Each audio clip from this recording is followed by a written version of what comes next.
टैटन अस्सलाम वालेकुम मेरे प्यारे दोस्तों। आज बहुत दिनों बाद मैं बहुत ही हॉरर स्टोरी के साथ हाजिर हूँ। अच्छा यार, ये जो ईद गुज़र जाती है ना तो बहुत मसरूफ़ियत होती है। कोई कहता है बालाई बूटी बनाए, कोई कुछ कोई टिक्का, कोई कुछ बिरयानी वगैरह सब कुछ। तो टाइम नहीं मिलती कि आप लोगों के साथ एक अच्छी सी और बहुत ही ख़तरनाक सी हॉरर स्टोरी शेयर करूँ। दोस्तों, इस वक्त जो हॉरर स्टोरी मैं आप लोगों के साथ शेयर करने वाली हूँ, मेरी दादी जो थी ना, उसने जो मेरे पापा थे, जो मेरे थाया वगैरह, उन सबको सुनाई थी। और मैं आपको एक बात और क्लियर करूँ, जब हम लोग जब मैं इस दुनिया में आ रही थी तो यानी ये लोग मुझसे पहले गुज़र चुके थे, ठीक है। मेरे आने से पहले मेरे ताया और मेरी दादी सब, तो ये फिर मेरे ताया ने, मेरे अब्बू ने, मतलब जिन जिन लोगों को सुनाई थी ये स्टोरी, इसी तरह हमारी एक समझे कि एक फैमिली स्टोरी है हमारी। तो हमारी दादी कहती है कि उनकी सास जो थी ना, वो थोड़ी अजीब सी होती थी, मशकूक सी। जब मेरी शादी हुई तो वो कहती है ना, अच्छा अब ये उसकी स्टोरी है, ठीक है, मैं सिर्फ अपनी ज़ुबान से कर रही हूँ कि वो कहते हैं कि मेरी शादी हुई और मैं जिस घर में गई तो इस घर में मुझे मेरे कमरे के बिल्कुल अटैच, जैसे बाथरूम अटैच होते उसके अंदर अटैच एक रूम होता था। उस रूम का जो था ना, एक दरवाज़ा मेरे कमरे में सिर्फ खुलता था, बाहर नहीं। तो उन्होंने जो मेरा सामान वगैरह था वो उस कमरे में रखा था, यानी एक स्टोर रूम के तौर पर यूज़ होता था, लेकिन मेरे कमरे के साथ था। इसमें ना सिर्फ मेरे सामान होते थे, लेकिन उस वक्त जो पुराने ज़माने की जितनी भी सामान थे, वो कहते कि वो सारी फर्नीचर वगैरह उस कमरे में थी। वो काफ़ी बड़ा था, यानी मेरे कमरे से भी बड़ा, जैसे बरामदा होता है ना, जैसे एक अलग सा घर हो मेरे कमरे के अंदर।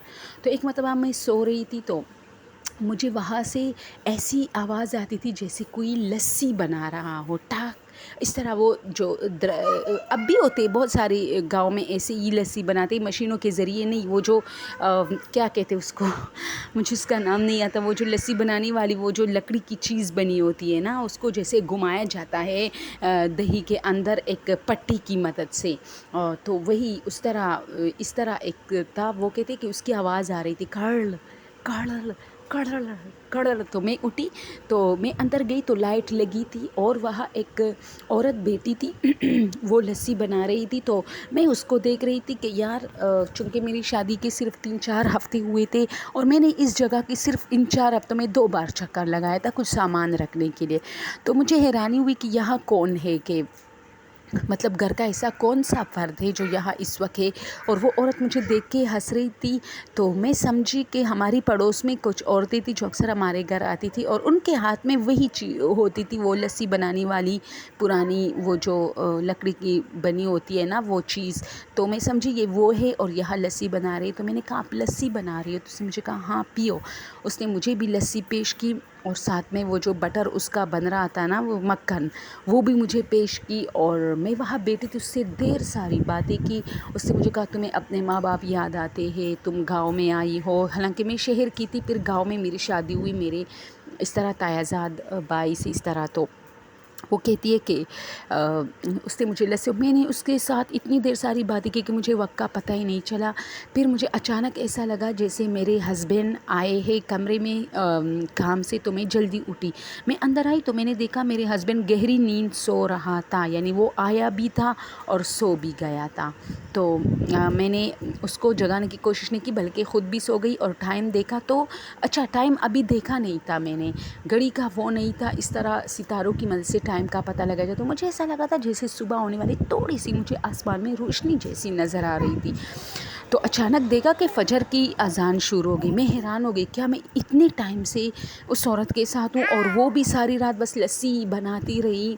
क्या दिन में बनाती, हमारी पड़ोसी थी ना, तो रात को क्या ज़रूरत थी लस्सी बनाने की? तो अब जब सुबह हो गई तो मेरी आँख बहुत देर से, ज़ाहिर सी बात है, खुली, क्योंकि सुबह ही तो मैं सोई थी फजर के टाइम। तो मेरी सास का मूड सही नहीं था। पुराने ज़माने में ऐसी होती थी सास वगैरह की अपनी कुछ रूल्स होते थे ना। अब हम जैसी लड़कियां, हमारे घरों में भी रूल्स होते हैं माशाल्लाह, लेकिन दोस्तों ये है कि अब वो ज़माना नहीं रहा कि कोई किसी पर ज़बरदस्ती अपना रूल्स मुसल्लत करे। जैसे अब मैं बताऊं कि हम, मेरी जो अम्मी का घर है ना, वहाँ सब अपनी मर्ज़ी جو حالانکہ اب میری امی بہت اسٹرکٹ ہے اور وہ ہمیں جگانے میں مطلب بہت سختی سے کام لیتی تھی، لیکن پتہ نہیں اپنی بہوؤں کو جگانے میں وہ سختی سے کام نہیں لیتی۔ میں اکثر اپنی امی سے کہتی بھی ہوں کہ آپ تو ہمیں ایسی اٹھاتی تھی، ایسی، یہ سب تو 11 بجے تک سو رہے ہوتے، لیکن وہ کچھ نہیں کہتی۔ تو میری ساس وہ کہتی کہ میری ساس نے مجھے کافی ڈانٹا۔ خیر میں نے اس کو جیسے ہی بتانا چاہا کہ وہ جو ساتھ میں پڑوسی ہے وہ آئی تھی لسی بنانے، تو میں اس کے ساتھ بتاؤں، اس نے کہا کون سی پڑوسی؟ تو میں نے کہا یہ والی۔ تو اس نے کہا اچھا، ابھی جا کے میں پتہ کرتی ہوں کون سی پڑوسی آئی تھی جس کے ساتھ آپ ساری رات بیٹھی تھی اور کہاں بنا رہی تھی لسی۔ تو میں نے کہا میرے کمرے کی۔ تو وہ تھوڑا گھبرا گئی میری ساس۔ تو پھر اس نے کہا ٹھیک ہے، میرے جانے سے پہلے سارے کام ختم کرو، میرے آنے سے پہلے سارے کام ختم کرو۔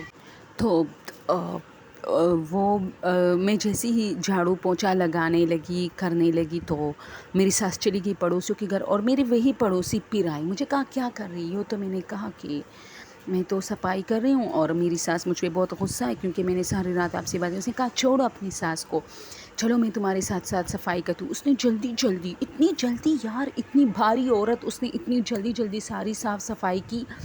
اور میری ساس جیسے ہی گیٹ مطلب واپس انٹر ہوئی گھر میں، تو میں اس کو کہہ رہی تھی، اب وہ میری پیچھے تھی نا، کہ دیکھو وہ تمہیں دیکھے گی تو وہ پھر مجھ پہ غصہ کرے گی۔ اور جیسے ہی میں نے پیچھے پلٹ کے دیکھا تو وہ غائب تھی، وہاں کوئی نہیں تھا۔ مجھے بھی تھوڑا شک ہوا۔ ویسے مجھے ان چیزوں کا، یہ جو جنات اور غیر مرئی مخلوق ہم جسے کہتے ہیں نا، جو اس کا مجھے زیادہ اس وقت اندازہ نہیں تھا، اور نہ میرے ساتھ مطلب کبھی ایسا ہوا تھا، نہ مجھے ڈر لگتا تھا، کیونکہ یہ چیزیں میری ذہن میں نہیں تھی تو ڈر کیسا؟ جب آپ کے ذہن میں ہوتی ہے تو آپ کو ڈر لگتا ہے۔ تو میں اپنی ساس کو دوبارہ دیکھنے نہیں، میں سوچی شاید چھپ گئی ہے میری ساس سے، یا جو ہے نکل گئی ہے۔ تو کیونکہ ہمارے گھر میں 2-3 گیٹ تھے، باہر نکلنے کے 2-3 راستے تھے، تو میں سمجھی کہ چلو چلی گئی ہے۔ تو میری ساس نے کہا کہ ہاں تم نے تو صفائی بہت جلدی کی ہے، ارے واہ۔ تو میں نے اسے کچھ نہیں کہا کہ اگر اب دوبارہ پڑوسی کی وہ بات چھیڑوں گی تو یہ مجھ پہ غصہ کرے گی۔ پھر میری ساس بیٹی نے اسے کہا ادھر آؤ، رات کو تمہیں کون سی پڑوسی جو ہے اس نے لسی وغیرہ، تو میں اسے اس کمرے میں لے کے گئی، اور وہاں نہ وہ لسی بنانے والی وہ جو لکڑی کی بنی ہوتی وہ چیز تھی، نہ وہ مٹکا تھا، کچھ بھی نہیں تھا۔ تو میں نے کہا یہ تو، وہاں لائٹ بھی نہیں تھا۔ میں نے کہا یا تو لائٹ لگا تھا۔ تو اس نے مجھے کہا دوبارہ اس کمرے میں رات کے ٹائم کبھی مت آنا، اور بس اور کچھ نہیں کہا۔ پھر مجھے بھی تھوڑا سا شک ہوا کہ کیا پتہ میں نے کچھ الٹا سیدھا دیکھا۔ خیر اب میں بیٹی ہوں تو مجھے اس لسی کی یاد آئی کہ یار ایسی میٹھی لسی تو میں نے کبھی نہیں پی۔ اب میں اس لسی کے بارے میں سوچ رہی تھی، اور اس نے جو میرے ساتھ صفائی کی تو مجھے جیسی ہی میری ساس آئی وہ چھپ گئی۔ مجھے اس بات پہ ہنسی آئی، میں اپنے ساتھ ہنسی تو دوبارہ اس کی وہ کڑکڑ کی آواز آئی۔ اور دوستو یہ بہت زبردست اسٹوری ہے۔ میں دوبارہ گئی اس کمرے میں، تو یار وہ کہتی ہے مجھے مزہ آتا تھا، میرا دماغ اس بات کو بار بار مجھے لے کے جا رہا تھا کہ یہ کوئی انسان نہیں ہو سکتا، کیونکہ یہ رات کے ٹائم کیوں لسی بناتی ہے اور صرف تمہیں کیوں نظر آتی ہے، اور تمہاری ساس نے تمہیں ڈانٹا کیوں نہیں کہ وہ پڑوسی کے ساتھ کیوں بیٹھتی، اس نے اس بات پہ خاموشی کیوں ظاہر کی۔ لیکن میرا دماغ وہاں جانا ہی نہیں چاہ رہا تھا، کیونکہ مجھے اس کے ہاتھ کی لسی جو پسند تھی، میں اس کے ساتھ بیٹھوں، ہم دونوں بس سمجھے دوستوں، وہ کہتی تھی کہ وہ میری دوست بن گئی تھی، بہت اچھی اور پیاری، وہ میرے ساتھ اپنی ہر دکھ درد شیئر کرتے اور میں اس کے ساتھ۔ وہ مجھے کہتی ایک کونے میں ایک بچہ تھا جو لنگڑا تھا، اس نے مجھے کہا یہ میرا بچہ ہے۔ تو میں نے اسے کہا کہ یہ لنگڑا کیوں ہے؟ اس نے مجھے کہا یہ لنگڑا نہیں ہے، لیکن آپ کو ہمیشہ ہم جیسے لوگوں میں کچھ نہ کچھ فالٹ نظر آئے گا۔ تو اس بات کی تو مجھے سمجھ ہی نہیں آئی۔ خیر وہ بچہ کھیلتا تھا اپنے اس کونے میں سارا دن، اور یہ بیٹھ کے لسی بناتے اور میں پیتی۔ پھر اس نے مجھے کہا تمہارے بچے نہیں ہے، اس بار تمہیں بچہ مطلب تم امید سے ہو جاؤ گی۔ تو میں نے کہا میری شادی کو اب ہوئے کتنے دن ہیں، 1 مہینہ 1.5 مہینہ اس طرح۔ تو اس نے کہا بس اب تمہیں جو ہے جو لسی تم پیتی ہو یہ اتنی مطلب طاقتور اور اتنی پاورفل ہے کہ تمہاری جو کمزوریاں ہے اب وہ ختم ہوگی اور تم جو ہے امید سے ہو جاؤ گی۔ تو میں کافی خوش ہوئی اور بس ہم دونوں کی دوستی چل پڑی۔